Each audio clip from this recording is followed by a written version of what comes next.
today we're going to be learning about Parshat Pinchas, and it's about preparing for the promised land. Before Hashem changes our circumstances, He first changes you. So a lot of times we go through our own personal cycles, and we have a wonderful place called transition, which is not great to be in a transition because you're not here, you're not there. It's very hard to ground yourself to where you belong. Now, at first glance, this Parshat Pinchas feels like a collection of unrelated subjects. And if you have been following the classes, you're going to see, or following the Parsha, that we have encountered this many times. Like there's all these different subjects in one Parsha. Seems like a little turns and twists. There's nothing straightforward about it. So it opens with Pinchas receiving Hashem's covenant of peace after his courageous act of zealotry, which actually started in the prior Parsha. It then moves into a new census of the Jewish people. It then moves into a request of the daughters of Zelophehad to inherit their father's portion in the land.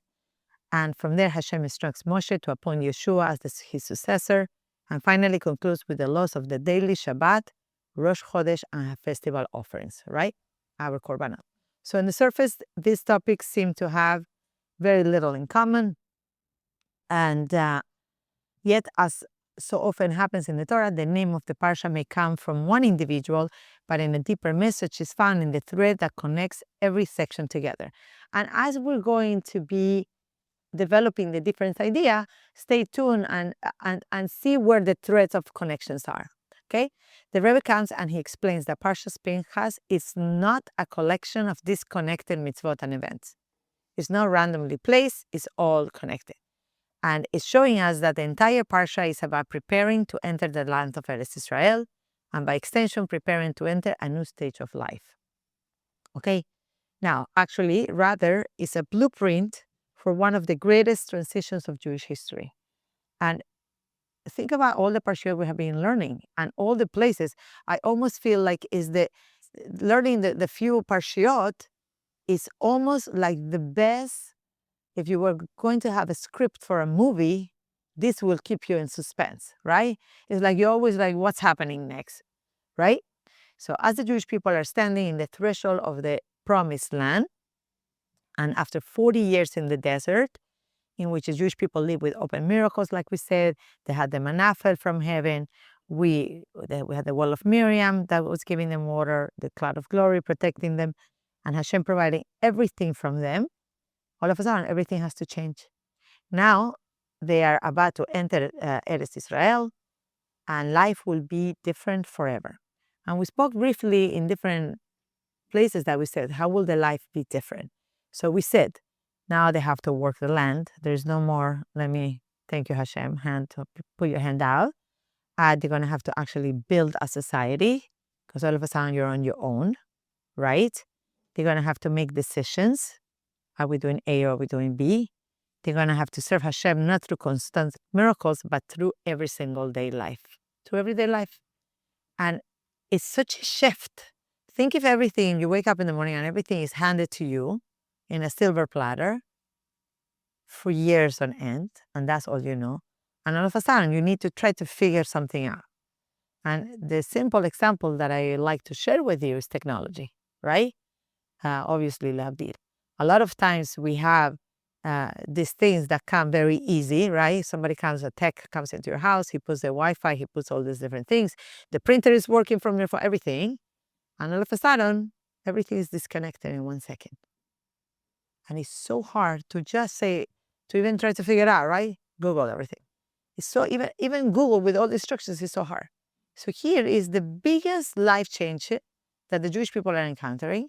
They already went through so many different stages, and now they're standing, looking at this land, going to walk into this land, and all of a sudden, status quo is no longer usable, because I can no longer rely on Hashem sending me the man every single morning. If I want to have breakfast, I better go out there and figure it out. I no longer could rely on the laws that Hashem gave me, because we were all following the clouds of glory. We knew what we had to do. All of a sudden, I have to wake up in the morning and say, oh, am I praying today? Am I going to be connected today? So it became more personal. So in many ways, entering the land was harder than leaving Egypt. How so? Living in Egypt meant escaping slavery. It was something negative. It was something, although they were in a certain way sheltered in the sense that they had what they needed or less than what they needed, but it was very predictable. Here, they're entering a new stage. Entering the land meant learning how to live responsibly with freedom. You needed to develop new skills. So before Hashem changes the reality, He prepares them. How does He prepare us? He prepared us spiritually, emotionally, nationally, and practically. He gives us everything that we need.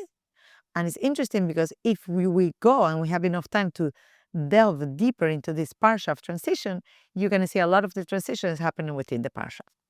So every section of this parsha is preparing them to enter the new stage of life. And that is really our story too. Because, believe it or not, if you read the parsha, you're going to see, I'm not talking only Parshat Pinchas, but when you're staying connected above, it's changing the way you enter your reality every single day, right? And think about us 2 years ago, 3 years ago, 5 years ago, 20 years ago, 40 years ago, some of us, right? Where we were and where we are. And think about periods of your life when you're connected. How is your mind? How is your life? And then think about the moments that you're not connected. And it's interesting because this week I just gave that book to someone. You know that book that I love called It's All in Your Mind? I have said it, I think, for years. It's great. It's such a great book. 2 volumes. She's wonderful, Sarah. And I was easy to read, and I just got a message yesterday. I just gave it to someone who I thought could be, and she just texted me yesterday, Rachel, this book is transformational. Wow. I literally just gave it last week. This book is transformational. It means that the more you're connected above, the more your life is being led in a different way because it's being transformed. So Hashem had to prepare us. He had to give us the tools before we enter the land. So we're always asking Hashem to change our circumstances, right? If I was taller, if I was blonder, if I was thinner, if I was healthier, if I had more money, can you give me this? Can you give me that? Doesn't matter the stage you are on, you're always asking for more. And I remember that growing up, we had I think my sister here still has it, we had a wood chess, a chess game made out of wood, like really carved, really beautiful, big. And one of my siblings always used to take tissue and make the wedding gown. And she was 4 or 5. She used to make the wedding gown on the queen. And it's so interesting because if you look at it, it's like Hashem set us on a status to always be looking forward. We're not looking here. I'm not really hyper-focused on what I have today, right? You're always looking forward. And I think that sometimes we need to slow down 1 second and look here. And it's interesting because, I go for runs most mornings. And one theme that I have been seeing, and I haven't posted because I'm a little skeptical about posting, is that every single morning when I go by the river now, I see 1, 2, 3, or 4 homeless. And they have set up camp. And it's always such a, wow, Hashem, thank you. I have my home with my leak in my room, right? But thank you, Hashem. I mean, imagine if I had to figure out which bench I'm sleeping tonight, right? So it's about our ability to be cognizant of what we have, where we are, but where we're going and how we're going to get there. So we're asking Hashem to change our circumstances, to bring the next blessing, the next opportunity, the next stage of life. But perhaps the more important question is, am I becoming the person who could carry those blessings that I'm asking for? Can I be that person? Can I be that person? Can I be prepared to take on the next bracha? Because we don't know what, we're asking for a bracha, you don't know what's coming, right? So let's see. Everything suddenly fits in. Pinchas teaches us devotion that goes beyond confrontation. The census prepares for a new generation. These are the different subjects that we're going to speak about, and you're going to see in the end how it comes all together. So Pinchas teaches us devotion beyond comfort. The census prepares a new generation. The daughters of Zelaphat teaches responsibility and inheritance. Moshe prepares to let go of his leadership, while Yeshua is preparing to lead. And the Korbanot, which is how the Parsha ends, is teaching us how to remain connected to Hashem once life begins. Because what is korbanot? Korbanot is basically speaking to Hashem in his language. Is that communication? Now, a lot of us might say, oh, I want to go to Israel, I want to do a korban, I have so many things to relate to Hashem. You could actually do korbanot the whole day. And you could do korbanot in different ways. One of the best ways you could do korbanot is you could actually read korbanot twice a day. Before you do shacharit and before you do mincha, there is a whole section called korbanot. If you make challah, temple, there's ways that we could relate to the way that we used to serve in the temple in our everyday lives. So, for example, when you make challah and you take the piece and you give to a kohanim, it's also is a way that we use the way we used to serve in the temple. Okay, so we see that in reality, it is really one story. The question becomes, how do we prepare for the next chapter of our lives? What kind of a person do we have to become before Hashem can bring you into that promised land, whatever that may be for you? One of the reasons that Pinchas is placed at the beginning of this parsha is because before entering Eretz Israel, the Jewish people had to learn that serving Hashem sometimes demands more than simply following the minimum requirements. And I'm going to re-say this. One of the reasons that Pinchas is at the beginning of the parsha is because before entering Eretz Israel, the Jewish people had to learn that serving Hashem sometimes demands more than simply following the minimum requirements. Okay? They needed an inner commitment that came from the deepest connection with Hashem. A commitment powerful enough to carry them into a completely different way of living. And this idea unfolds through every subsequent topic. How so? Pinchas is really teaching us commitment. The census is going to teach us identity. The daughters of Selachad is teaching us ownership. If you remember what they were thinking about, where is my piece of land? Moshe and Yeshua, one is giving and one is taking over. It's continuity. And the korbanot is about our consistency on planet Earth. It's how we put it all together. So each one answers the same question. How do we prepare for a lifetime where miracles are no longer obvious? That also connects to last week's Parsha, Chukat Balak, where we discuss moving from visible miracles to discovering the source behind them. You remember we're talking about, if anybody heard that class, is this idea that it's not only what's visible to us, but who's really holding the fort behind. And we said this is Hashem. Now, Pinchas naturally continues that progression. Now that the nation is about to leave the desert, they must learn how to serve Hashem in ordinary life. How are we supposed to serve Hashem? We're no longer going to be constantly pointing or looking at the cloud of glory to guide our lives. We have to become self-sufficient. We have to decide, what am I doing today? How so? With the fields. Am I living enough part of the field? Am I doing the orla? Am I doing right? With work, with leadership, with inheritance. What's mine is mine, what's yours is yours. So there's a great part in here. And with our daily routines. Now, in the end of Parsha Balak, the Jewish people reached one of the lowest moments. After everything they had witnessed, they fell into immorality and idolatry, and a devastating plague broke out, while everyone hesitated. Now, Pinchas steps forward, not in anger, but with profound love for Hashem and the Jewish people. He wasn't trying to punish, he was trying to heal a broken relationship. And that's why the reward is so surprising. It wasn't honor or power, but it was a brit shalom, a covenant of peace. So sometimes true peace isn't created by avoiding conflict, but by having the courage to remove what is destroying it. And I want you to really, I'm going to repeat myself. Sometimes true peace between you and another being, isn't created by avoiding conflict, but it's about having the courage to remove what is actually destroying that peace. It's to be able to face it. It's not easy. I don't know, no estoy segura, right? We always walk on eggshells when there's conflict. Nobody likes conflict, but we need to understand that conflict is sometimes this head-on answer. So Rebbe explains that this is what our parsha is called Pinchas. His story isn't the end of the previous parsha, it's the preparation for entering the land of Israel.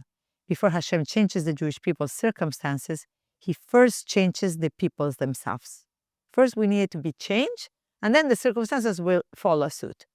And in the desert, they rely on open miracles, and in the land, they will have to find Hashem in everyday life. So it was more of an inner work. Now, Pinchas represents that inner transformation. His ability to stop asking, what do I want? And start asking, what does Hashem want from me? Because all of a sudden, the power struggle is being shifted, it's changed. Now it becomes inner. Now I'm the one who has to make a decision moving forward, yes or no. So the preparation always comes before the promise. So after Pinchas, the Torah unexpectedly turns to a census. Now, we all know that there is a major census going on in Venezuela right now. And I would like to also dedicate this class to all the people who are suffering. Can't even imagine. And why do we do census? So it almost feels like an interruption. But the Torah never changes subjects without reason. The Jewish people are about to enter the Jewish land, the Holy Land. Yet before speaking about battles and leadership and inheritance, Hashem counts the people. And Rashi comes here and he says explains something really beautiful.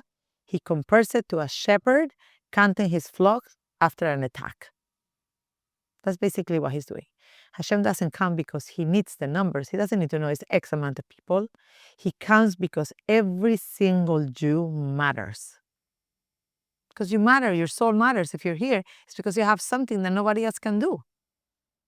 It's his will, it's his desire that you exist. He's reminding us that he cares. So before Hashem counts our accomplishments, he's counting us. He's counting us. A lot of times a person asks you, hi, what's your name? You say, okay, Rachel.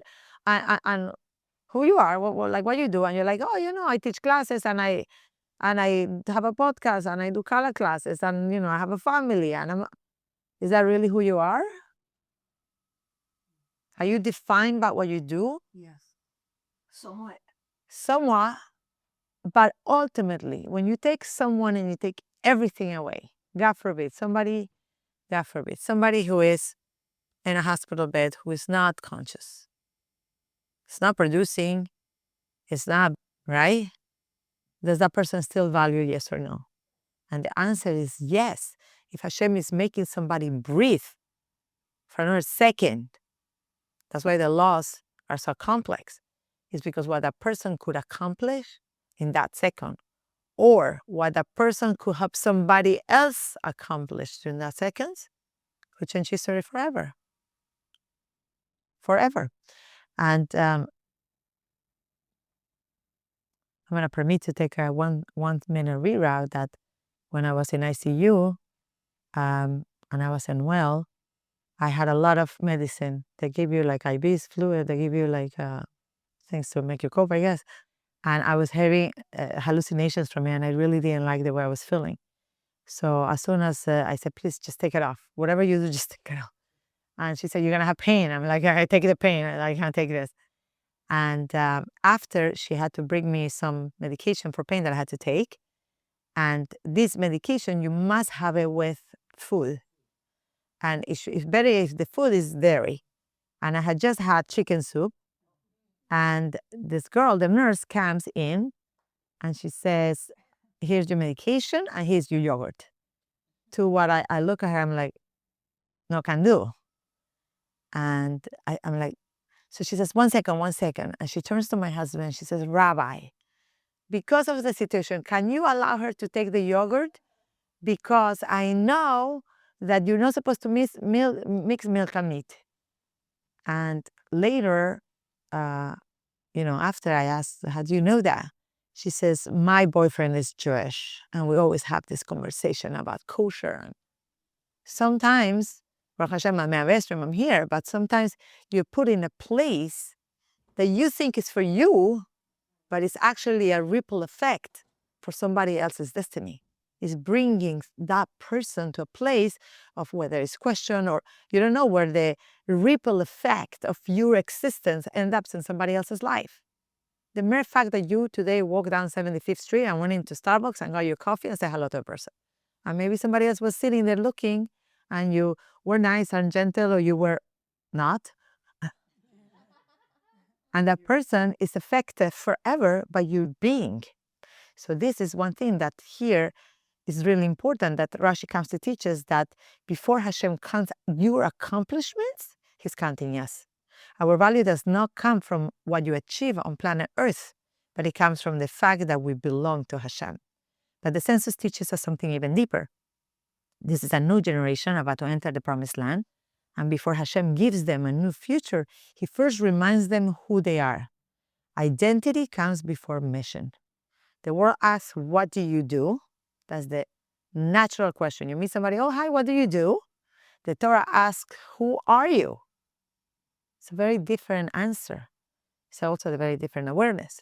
So the Rebbe points out that Hashem even places letters of his own names within the family's name, affirming that they belong to him.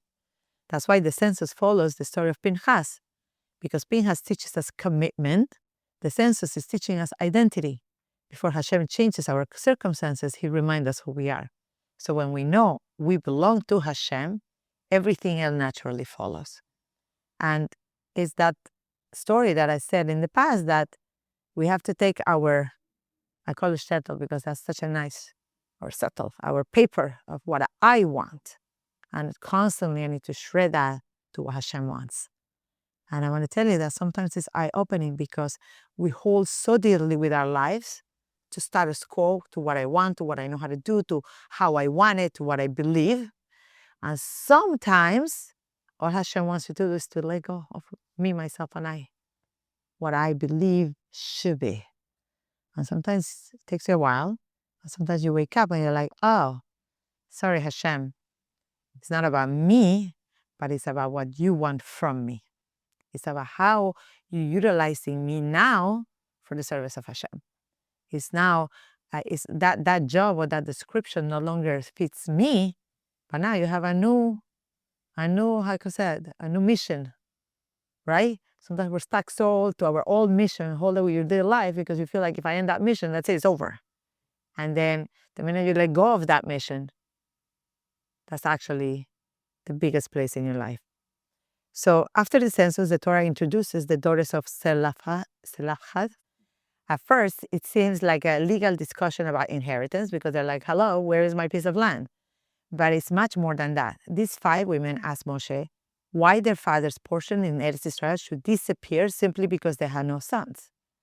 What's remarkable is that they are still standing in the desert. They haven't even gotten there, and they're already hustling, like, what's my portion? No one has entered the land yet. They are already concerned about their inheritance. And the question is why? The reason is because faith isn't only believing in Hashem, it means believing in the future that Hashem has promised you. It's not on what Hashem is giving me right now, what I have in the bank, what I have. It's about what is Hashem giving me. He holds my future, he holds my parnasa, he holds my relationship, he holds every part of me. So while the spies saw obstacles, these women saw actually opportunities. And they didn't ask if the Jewish people will enter the land. They had no question. They asked, what will be with our place when we get there? That is real bitachon. It means that living today with confidence in tomorrow and preparing for blessings Hashem has promised even before they arrive. It's like, that's my goal, right? And from here we move to Moshe's response. We see that Moshe's response is very powerful. Instead of pretending to know the answer, he brings this question before Hashem, teaching us that true leadership has to have the humility to ask. And it's very interesting because we have this drive and we have this, what I call our sixth sense, that we know. But it's interesting because if you read now, we're reading Pirkei Avot over the summer, Aseh lecha Rav. You need to ask somebody higher. Not that Hashem is the Rav, but Moshe had enough humility to say, I'm not taking those on my own. Let me ask Hashem what he wants. Now, Hashem not only agrees with them, but he actually changes the laws of inheritance forever because of their request. So these women's assertiveness changed the history of the Jewish people. So if their question changed everything, so that's what you do and what you say and what you question. Their story reminds us that sincere questions are often expression of faith, no doubt. And their concern was never just about the land, it was about the legacy. It wasn't like, can I have an extra 5 inches of the land? It was, what's going to happen with our children? Are they going to disappear? So they refused to let their father's name disappear, teaching us that the Torah measures life not by success or how much real estate you end up buying on planet Earth. Because guess what? We're going to leave all that behind. But by what we pass on to the next generation. They were fighting for passing the torch down. And that is the story. That's why this story of the Zelafat question follows the census. Once we know who we are, now the question is, where are we going? What are we leaving behind? So the census teaches us who we are. The daughters of Zelafat teaches us what we are meant to leave behind. Pinchas shows us the courage to act. These women show the courage to ask. It's not so simple to ask. It's not so simple to stand up strong and really stay true to what you believe, regardless of what people are going to say. I think it's probably one of the hardest things, especially in this generation, where we are concerned with likes and loves, and it's very hard. And if you think about how the world is standing now, and the injustice that are happening worldwide, I'm not going to go only to anti-Semitism. The big ones are afraid to ask. They're afraid to say. They're afraid to go public because they might lose 100 million followers. And what does that mean for their lives, right? We're living with that fear. And here the Parsha is saying, don't be afraid. Ask, push, say, show up. So we see that here that both are essential. Ask and the census and the Zelafat, both the courage and the courage to act and the courage to ask. So after preparing the Jewish people for the land, Moshe receives the news that he has feared for 40 years.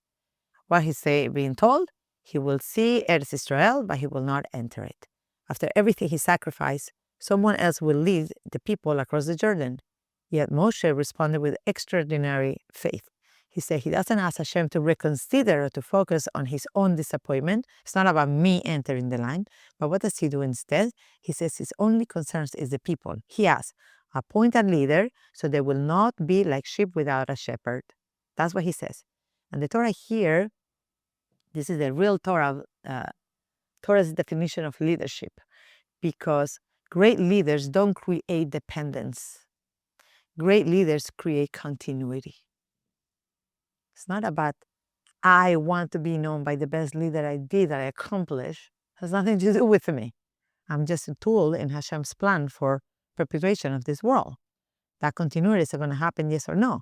So their success isn't measured by how many people follow them, but by how well others continue after they're gone. It's very powerful. And that's why when you see whether it's the Rebbe or another Rebbe or another leader of the Jewish people that changed the world forever, you know you're standing in front of a giant. Because it wasn't even after they're gone, their mission is still fulfilled. The mission still continues. And we could see this obviously in the Torah point of view, but also there in the secular point of view, right? And you know, one of my greatest that I love is Apple. He had a vision that didn't die the moment he passed. It only continues to grow stronger. Even our country, right? Like the founding of the United States. And that's one leader said, I'm not going to be the king. I'm going to step down. He was alive when George Washington did not continue to be the president, and he stepped down. It's like one of like this idea of like teaching the people to accept, to stand on your own, and that we are standing under democracy 100%. Because of that, you know, under our everyday life. That's what we get here. It's true. So the Rebbe points on, thank you for sharing. The Rebbe points out that when Hashem tells Moshe to appoint Yeshua, Moshe gives even more than he is asked. He places both of his hands on Yeshua, transferring everything he could possibly can. Because he isn't afraid of being replaced. He's concerned only that the next generation have everything they need to succeed. And that is really true leadership. Whether we're parents or teachers or mentors, or our role isn't to remain indispensable. It is to prepare others to go even further than what we did before. And you see it also in the workplace, right? In the workplace, if you have somebody, let's say you had the best secretary forever for 25 years and she's moving on to a different thing, 45 years, you say, can you stay 2 weeks and please train the next person over? That's right? like being a leader. I'll give you retirement forever, but please don't leave me without transferring the wealth, not of money, of help, of knowledge, of what? Of continuity. That's why it's so hard to change. That's why it's so hard to change the people you work with, because you're like, oh my God, how's the new person? It's going to take him 75 years to learn how to, right? So before the Jewish people enter the promised land, Moshe leaves them with one final lesson. The greatest leaders don't hold on. They know how to let go. Every one of us is both Moshe and Yeshua. There's one final lesson here. At different stages of life, every one of us is both Moshe and Yeshua. Sometimes we are the ones teaching, guiding, and passing something forward. Other times we are the ones learning, growing, and stepping into the responsibilities that feel bigger than us. But the challenge is learning to do both well. To receive with humility, but also to give with generosity. And that's why Yeshua's appointment follows the daughters of Selafchad. They teach us that to think about the future. Moshe teaches us how to prepare for it. A holy society is built when every generation faithfully passes the torch to the next. If you stop one place, it's over. The whole point of life is continuity. So the korbanot, coming full circle to the korbanot, which is finding Hashem in ordinary life, is this idea of merging physicality and spirituality. The parsha ends with the korbanot. And once again, we ask, why here? Because until now, the Torah was prepared for the Jewish people to enter the land physically, but the korbanot prepared them spiritually. In the desert, Hashem was revealed through open miracles, right? When we're in the desert, you had the well, right? You had all the manna, you had the clouds of protection. In Eretz Israel, they will have to find him in ordinary life. And the Korban Tamid was the offered every morning and every evening, reminding them that holiness isn't built through occasional inspiration, but through daily consistently. By connecting to Hashem, Shacharit modeh ani lefanecha. And then berachot in the morning, I could see, I could walk, I have my house, I don't live in the promenade, right? And in the afternoon, thank you Hashem, my day went well. And before Arvit, thank you Hashem. And before I go to bed, wow, this was an amazing day. Hashem, I messed up here and there. Is that continual connection to Hashem. So most of our Avodah Hashem doesn't happen in extraordinary moments. The greatest Avodah is not Laila Yom Kippur. That is not your greatest moment. Might be the most heartfelt because you're thinking, scared, praying, wishing, seeing what your year looked like, and hoping for a better year. But it happens in ordinary Tuesday through prayer, to Torah, to kindness, to mitzvot, and the small choices that shapes who we become. So now we see that a journey comes all together. We understand why this parsha is called actually Pinchas. Each section prepares the Jewish people to enter the promised land. Pinchas, Torah's commitment. The census is teaching what is your identity. Who are you? Not what you do, but who are you? The daughters of Selafhat is teaching us legacy. It's not only about who are you, but it's what are you leaving behind after 120 years. And if you want to read an amazing sefer, I suggest you get my husband's book on ethical wills, because it's not only about your money, who you're going to leave your money to, or your house, or whatever you're going to have, but it's way deeper than that. And from there, we go into Moshe and Yeshua. They're teaching us continuity, when to let go of what you believe and say, okay, it's not for my sake, it's for the sake of somebody else. And Yeshua, the ability to stand in the shoes of a giant. Because I don't think it's easy if Moshe leaves. Yeshua is going to just come up and figure it out. Think about the example I just gave you, right? Is the new secretary, Leavdil, going to just come in and figure everything out? She can't even know how to turn the computer on, right? And ultimately, the Korbanot teaches us consistency, to always be connected. So together, they reveal one powerful message. Before Hashem changes our circumstances, He's first changing us. And a lot of times we are in the midst of the war and we don't realize that He's actually changing us. Before He gives us the land, He prepares us to live in it. And perhaps that is the question this parsha leaves each of us with. If Hashem gave me my promised land today, whatever that is, I'm not talking only about our land in Eretz Israel, but your, what we call foramot, right? Where Hashem puts you, the place He gave you, the job He gave you, the family He put you in, the friends, the synagogue. Will I already be the person who could live inside of it, of every challenge, of every delay, of every act of growth? It's not keeping us from our promised land, but it's preparing us for it. Because Hashem is never only interested in changing our destination. Hashem is interested in transforming the traveler. Are you being changed by all this life journey of 180 years healthy Bezrat Hashem? Have you changed? Or are you going to be the same person that you were born the day that you pass on? That's pretty sad, right? Yeah. A person, hopefully you, I'm not talking financial or socialists, hopefully you actually accomplish the purpose for you were created. But that happens one step at a time. And may we merit to serve Hashem with love, like Pinchas, with faith, like the daughters of Zelophehad, that we, although we sometimes don't know where we're going, we know that He has something there for us, and we are not sitting quietly behind and saying, okay, I'll just wait until I get there to see. You are fighting with your soul because you believe that that's the place that Hashem has made for you. With humility, like Moshe, when you learn how to know when to let go. The dedication of Yeshua, I want to step on the shoes of Moshe even though I'm nowhere near. And the consistency of the Korbanot, that I'm every single day, a few times a day, I'm connecting, I'm reconnecting, I'm getting my Wi-Fi to work properly in those moments where there's not really connection, where you feel so weak that you're like, what am I doing on planet Earth? And if you think that's pretty much the hardest part of the world that we live in, we have it all. Never in history we had the amount of resources that we have, physically, spiritually, emotionally, technologically, Amazon, Instacart, you name it, we have it. And yet, we are, in a certain way, the weakest of the links of the generations. Because we're questioning, oh, can I have more? We're losing the point of why Hashem created all this wonderful stuff. Because ultimately, the greatest miracle is not reaching the promised land, is becoming the person Hashem prepared to enter it. And becoming the person. I just want to divert for a few minutes to what's happening in Venezuela. Obviously, it's very dear and it hits home.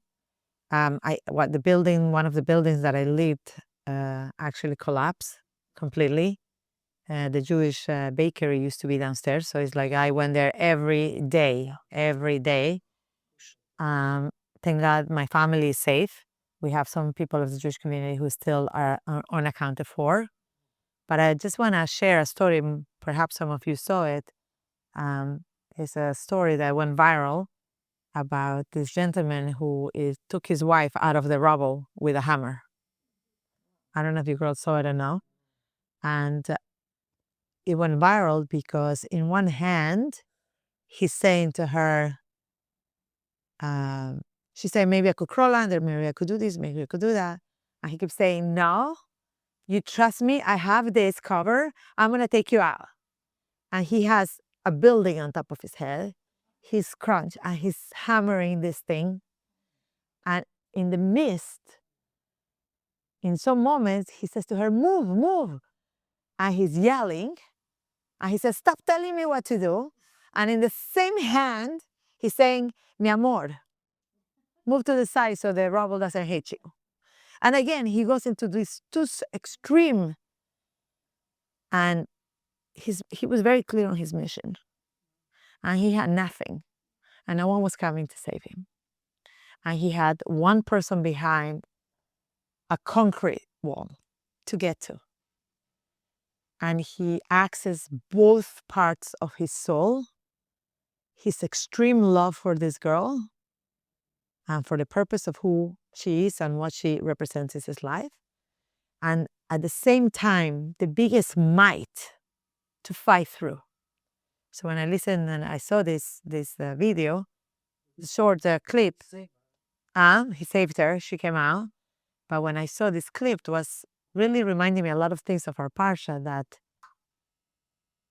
we can't stay silent, that we need to learn to know how to ask, but also that we don't just stand waiting. We need to fight through. We need to learn when to let go. We need to know when to take on.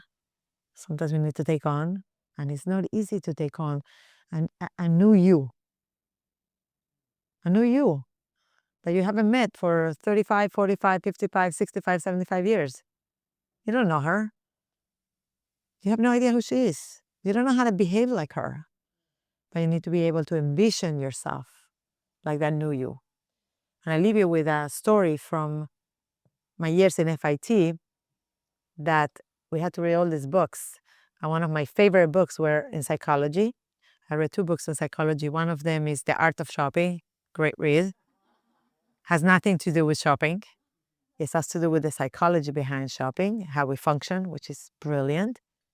And they were saying that they gave 2 examples. One example they gave, I think I might have mentioned it one time, that if you take 2 children who are identical, and one you dress him up in like, the pants falling off and like a gangster, and his twin brother, you dress him preppy and send him to like a first high school, and you go 40 years later, the preppy boy is going to be a preppy business owner, and the one who is the gangster is going to be with his motorcycle, who knows where, right? That's one of the stories that they said about the idea of how when you envision yourself in a certain way, you actually bring yourself there. And the second story, which I really like too, which is halachically incorrect, but I'll share the story and then we'll circle back on it, is the idea that it says that if a person wants a certain status of life or a certain financial or social status, whatever it may be, so don't go to Old Navy on 86th Street. Go to Madison Avenue, go into the stores, trying on fancy clothes, and if you try it many times, eventually you're going to see you're going to get there. And there is, I forgot his name, but there is a Hollywood actor. I forgot his name. He's funny. He does funny movies. Jim Carrey. Thank you. Well, I've never come up with that. That he wrote, he had nothing. He was living in a car. In a car.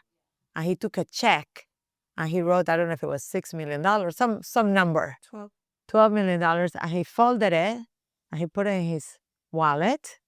And he says, this is going to be my paycheck. And years later, that was not his own check, but that's his check that he received was the $12 million. So this is exactly, I'm not talking about Jim Carrey here, obviously. But what I am saying is that when you put yourself of your future self, you actually become your future self. But if you can't even imagine your future self, you're not going to get there because you don't even have the conviction of the place where I'm going. And that's really one of the lessons that I learned from this week's Parsha, that not to be afraid to speak up, to understand that we're in a journey, to understand that sometimes some journeys end, but it's only the beginning of a higher journey. Like I always say, I have a quote, Salud, bless you, that says that the end of every step, if you're going to now climb the steps, is the beginning of a higher step. But only if you're willing to let go of that one slab. I hope you cross enjoy.